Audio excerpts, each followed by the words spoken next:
However, two people were instrumental in making those budget decisions: Chis Escudero and Zaldico.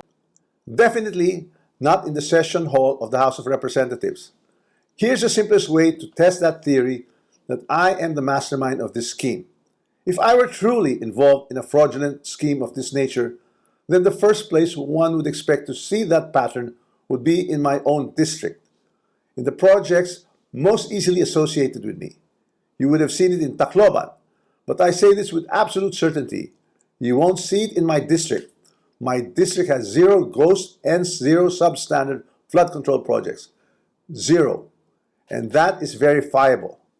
To prove this point, I'm authorizing my staff to share and release to the public the list of all the projects in my district that the authorities may deem attributable to me. Let the public scrutinize and verify for themselves. As I already mentioned, corruption of this scale is not a one-man operation. It requires two things: budget decisions and implementation on the ground. With respect to how the budget was deliberated in Congress, let me say this categorically. I was not a part of the BICAM and the small committee budget deliberations. Yes, I was updated on the general outcomes of the deliberations, but I had no visibility with regard to the specific details of the discussions, including particular amendments or insertions approved during these closed-door deliberations.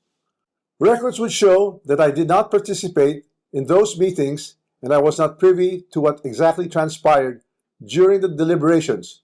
However, two people were instrumental in making those budget decisions: Chis Escudero and Zaldico.